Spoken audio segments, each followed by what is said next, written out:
Health Alert is brought to you by OU Physicians in Tulsa. Hello, welcome to Health Alert. I'm Pam Butler. Today we're going to look at health issues within the state of Oklahoma, and joining me is Representative Jabar Shumate.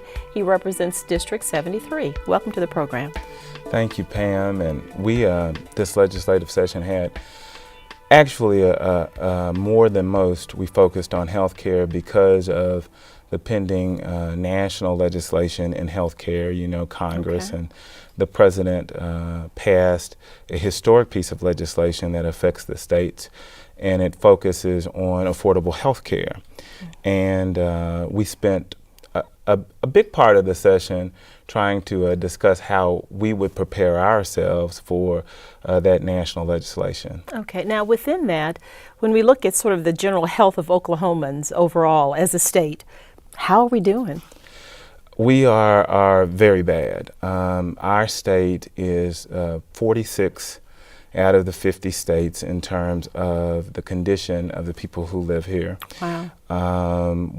Oklahoma City was just recently named one of the fattest cities in America. Whoa. It is often, Oklahoma City is a place actually where many restaurants will test. They use it as a place to test its restaurants out before they decide to expand out to other states, because we tend to have folks who indulge in more foods that are unhealthy for them.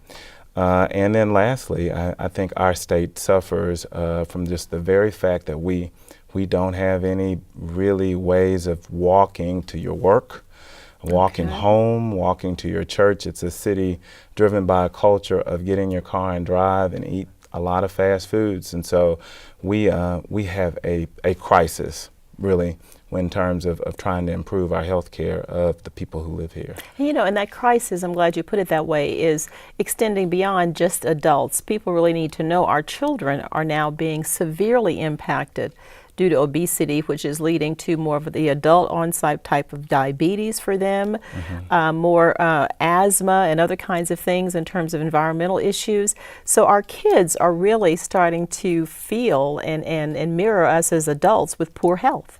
Exactly. This is actually, in our state and in many states across the nation, the first group or first generation of folks who are not expected to outlive their parents, meaning that they may not surpass the age of their parents' life on this earth.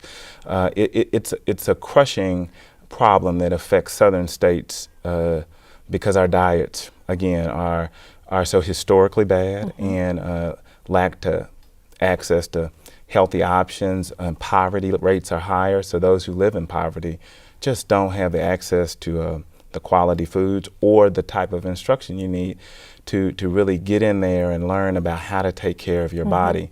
It's just not prevalent. I mean, we're lucky in Tulsa to have the people, the philanthropic communities fully support trying to make our communities healthier, but our state as a whole has a crisis.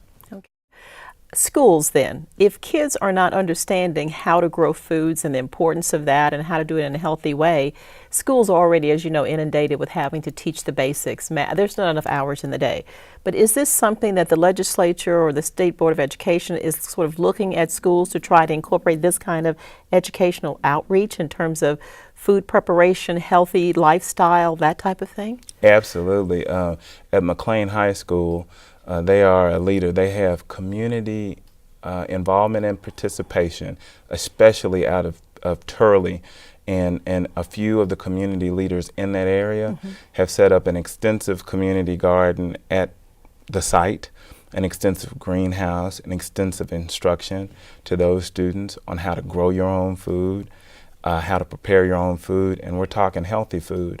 That spills over to Turley is not a part of my district, but it is near my district. It's Representative Seneca Scott's.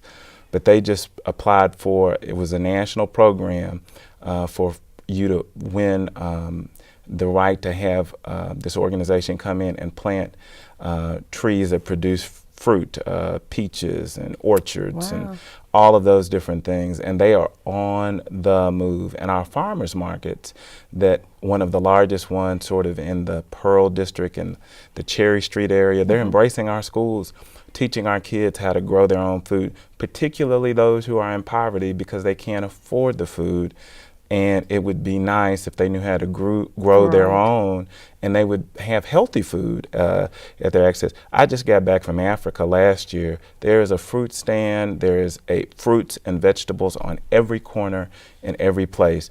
North Tulsa should mirror that, because in Africa, the places I went, high poverty, fruits, vegetables on every corner in every place, and young people walking to them. I'd like to see a district that mirrored that. That even though it's high poverty and high challenge, their access to fruits and vegetables, because they grow up and they become accustomed to eating fruits and vegetables and healthy things. And that's where we got to go. And that's the thing where you're saying, like, our farmers markets, grocery stores, other people can really help within communities, not just providing the opportunities to purchase, but to educate, to grow. That would be an awesome concept. Awesome concept that even in our rural areas we're missing. We're missing scores of kids whose parents and grandparents, my parents grew up on a farm, both of them. They never went hungry because they lived on a farm. They knew how to grow their own food. If you look at my generation of cousins, the descendants of those, I couldn't tell you how to develop my own garden, and I can guarantee you I have 52 first cousins who don't probably know anything about doing that. It's just something that we've gotten into, doing video games and iPods and texting, but we really need to get back to the basics, because even in poorer communities, especially rural communities, there's no reason why we shouldn't be having in our schools fresh vegetables grown right there on site and in the building. Excellent point, and that would help with the economy and the cost and all kinds of things to make things affordable for people and within the schools themselves. Absolutely. I partner with Representative Seneca Scott. It is his passion. He's my seatmate.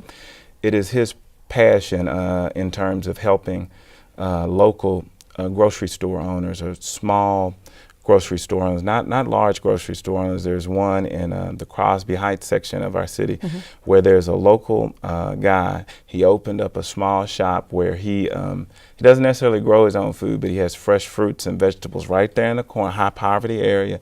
People don't have to go to Walmart or the store. They can go right in there and get fresh fruits and vegetables. Seneca Scott and I sponsored a bill that would allow for loans to be acquired by people who want to offer these small little convenience stores in their communities.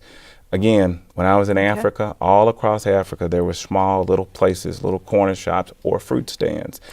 And we've got an example, a guy that's been in town forever that does that. We've got Mr. Cooper. He has a fruit stand, and I can remember as a kid going to it.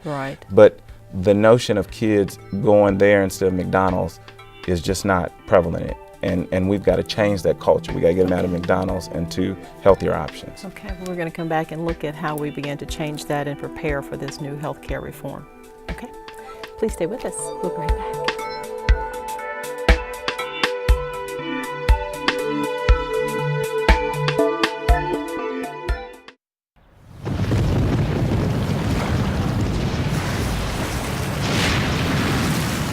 Up to 40% of businesses never recover after experiencing a major disaster. Make a plan at ready.gov/business. Welcome back to continue our discussion looking at Oklahoma and the legislature and how we're doing in health. Joining me again is Representative Jabar Shumate. He represents District 73. Let's jump in. Now, we were talking about sort of the schools and our communities and what they look like, and sort of models that you could put in our communities based on your travel experience. Otherwise, how is Oklahoma, how are we beginning to get ready for this health care reform in terms of the legislative initiative and focus? Yeah, I started the legislative session this year really optimistic. Oklahoma had been selected as the Congress and the President signed the Affordable Health Care Act as one of a handful of states to be what is called early inventors. So we were given $54 million from the federal government to develop what is called a health care exchange.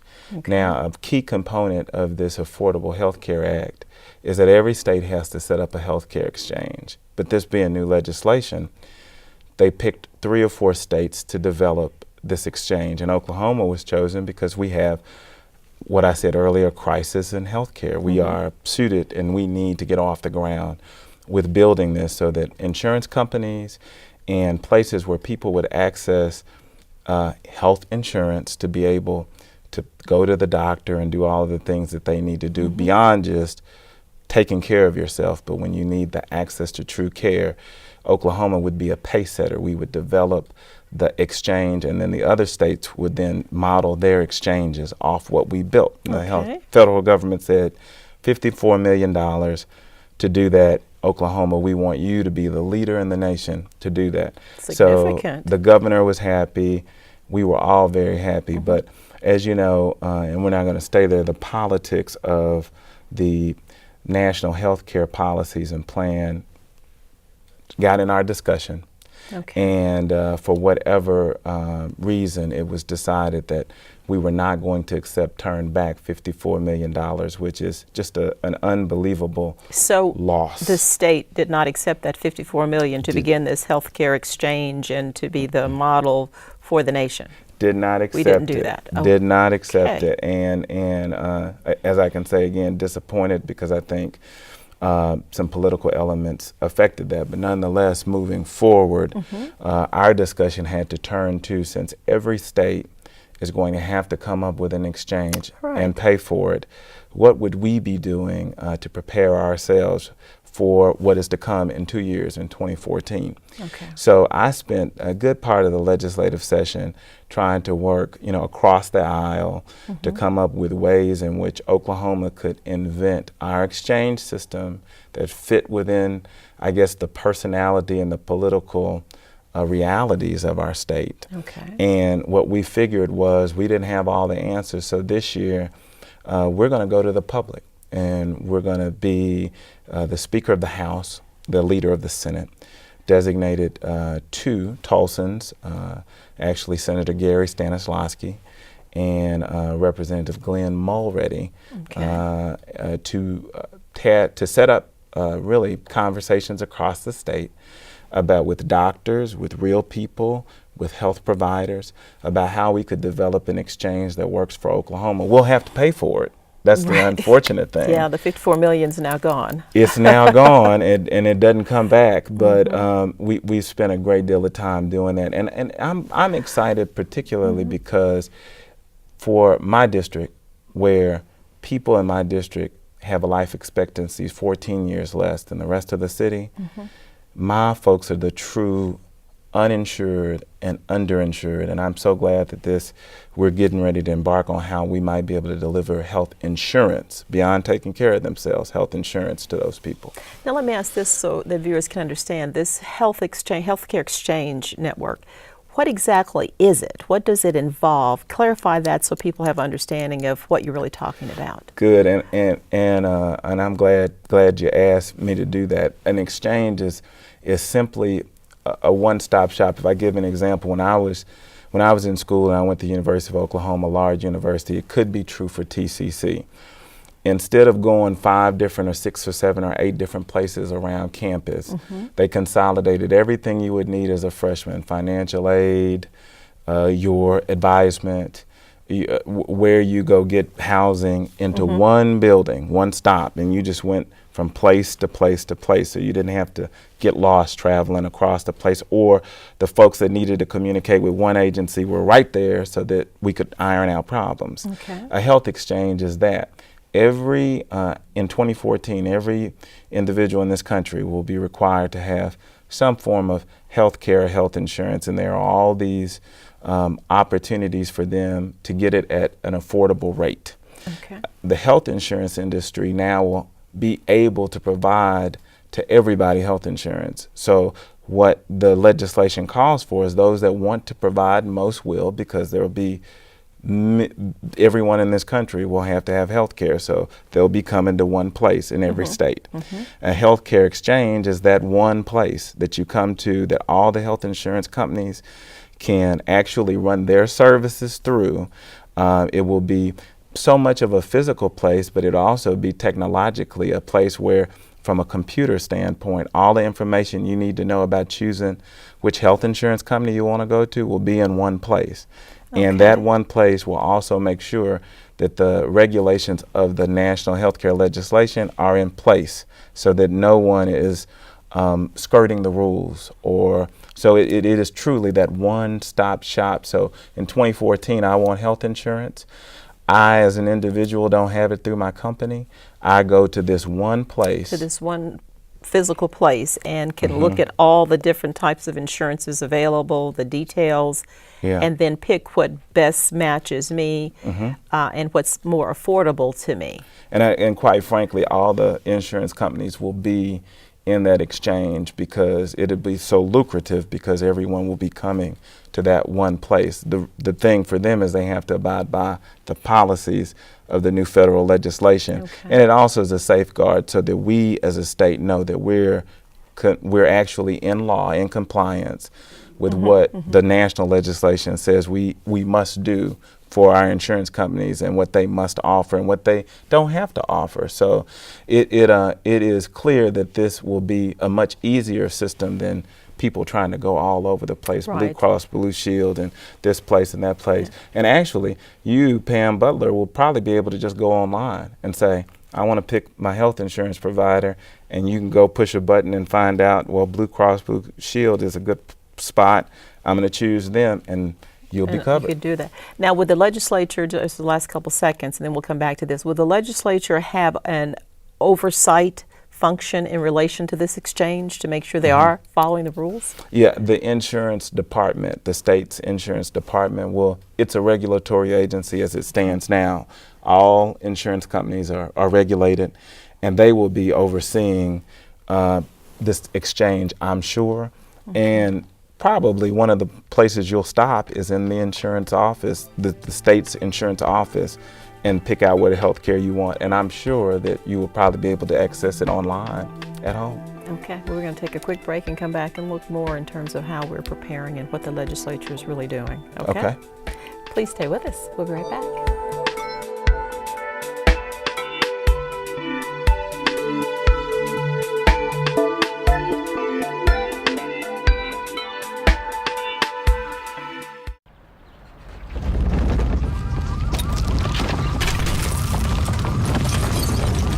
Up to 40% of businesses never recover after experiencing a major disaster. Make a plan at ready.gov/business. When it's time for lunch, a sandwich is a quick and easy choice. And with the right ingredients, it can be good and good for you.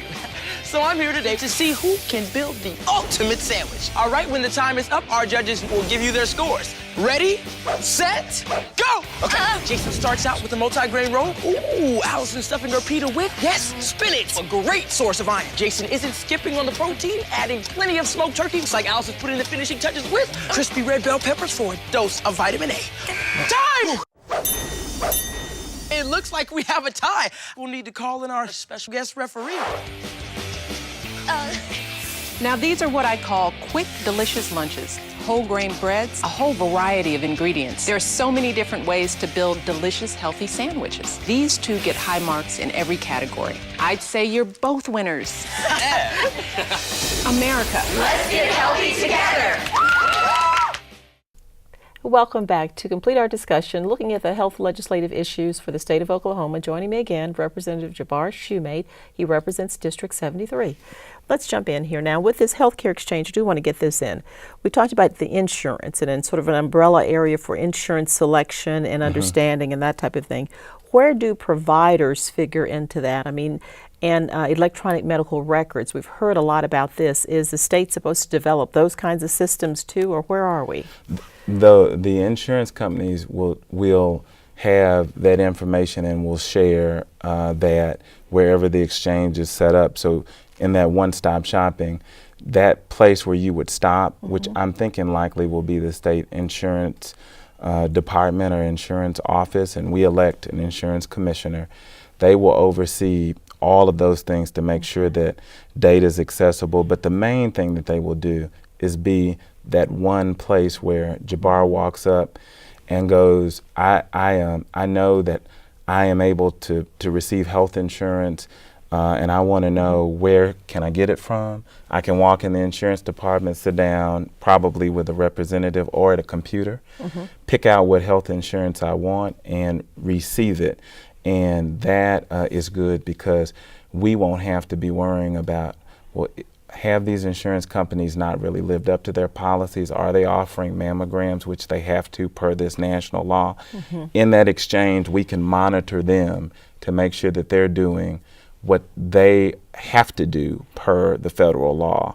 And in all things, the reason why this is so wonderful is that if you're a child or an individual, right now, I have children in my district that have access to health care because we have the children's health insurance laws. They don't know it because they don't have anywhere to go to get the information. So this will make it so much easier for you to walk in, be in one spot, get everything you need answered, receive that health insurance that you need, and move forward. Okay, and to know exactly what you're qualifying for. Because a lot of times, like you said, we don't know what we qualify for, and so needed services go untouched. Exactly. Okay, and overuse of emergency rooms, which we will no longer have to do, hopefully. Exactly. And for you and I, it won't change much, you know, because I suspect you probably receive your insurance through your job. I know I receive it. So the House of Representatives provides my insurance. They will work the exchange, and I'll still get my insurance through this House of Representatives. Will go untouched. But it'd be the folks that are the underinsured, or I have relatives who are between jobs and they have no health insurance. They now have to, by law, have health insurance. It has to be provided for them. They go into the state insurance department or this one place. They go to the exchange, and then they can receive the health insurance that they need. And that's really what we're trying to do, is help those people who are in between or the poorest of poor who don't have any kind of access and don't know how to get it. Okay, now let me ask this question, because once even the exchange is in place, and even now, how do you help in terms of the state legislature? What is your role with access to actual physical care? And talk to me a little bit about the Wayman Tisdale Center in Tulsa that is being built with in a collaboration with the University of Oklahoma. We've got Morton Comprehensive Health Services there and others.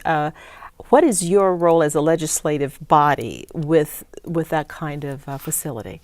Well, the beautiful thing is there are so many children living in poverty today who are in our schools who don't qualify, or they misqualify, or they have some pre-existing condition, which we didn't explain earlier, but with the national healthcare legislation, you can't be barred. Okay.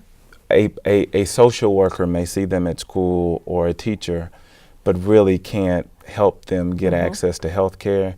No more. Now, if I see a child, or a teacher sees a child, or those that live in public assistance housing, or those at your church, you'd be able to marshal them to a place, i.e.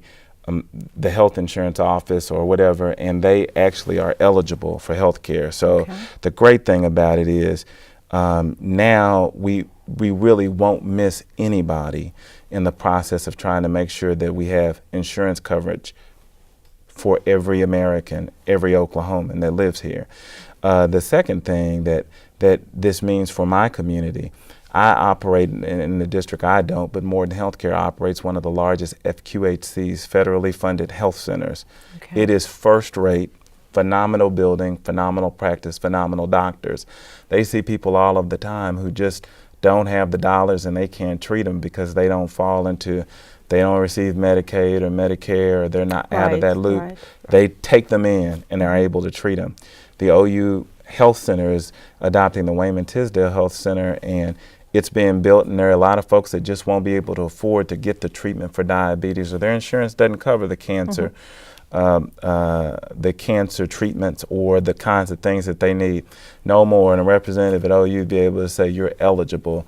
Let me get you and direct you into the right place to get through the exchange system, to get the things that you need to access your health care. So really now, I deal with, as a state representative, getting you to a point of delivery, to a place where you can get health care. That place can then direct you that you can pay for it. And the scary thing that I live with is that I find so many people that need help, and they need health care, but they fall into one of those categories, pre-existing condition, or they make just enough money, but they're really, really poor, and they're locked out of the system. What I hope to do, and I know with OU and Dr. Clancy, we are setting up what is called a health corridor. At the Tisdale Center, if you drop in there and don't need help with diabetes, but you need a primary care doctor, Morton's going to have a person there that can direct you to Morton so that you can get through the primary care system. Excellent. And the new health department that's coming on 56th Street North, right, Tulsa Health Department, will form with Morton and OU a health corridor, and that's what I've termed it, because the health department will work with the Tisdale Center and they will work with Morton.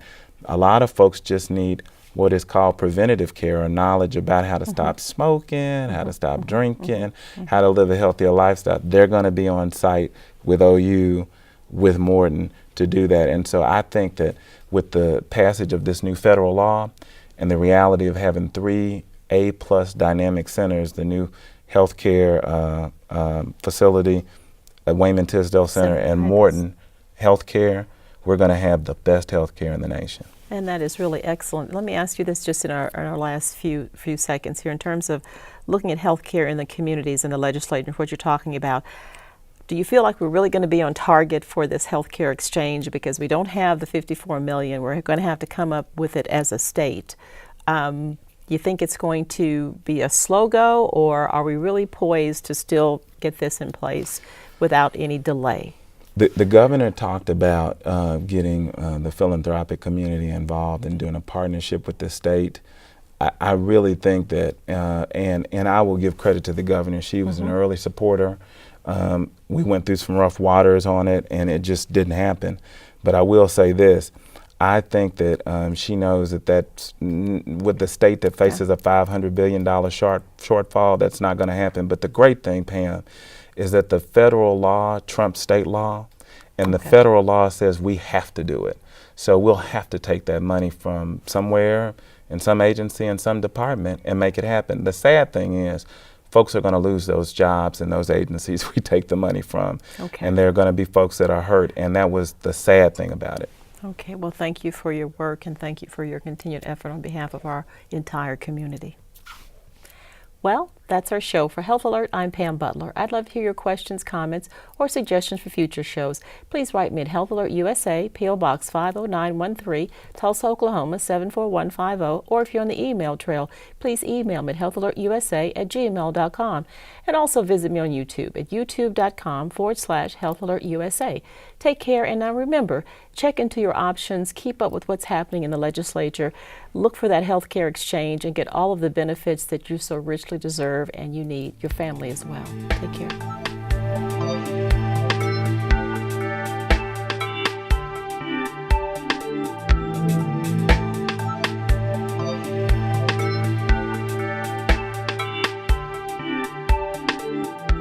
Health Alert is brought to you by OU Physicians in Tulsa.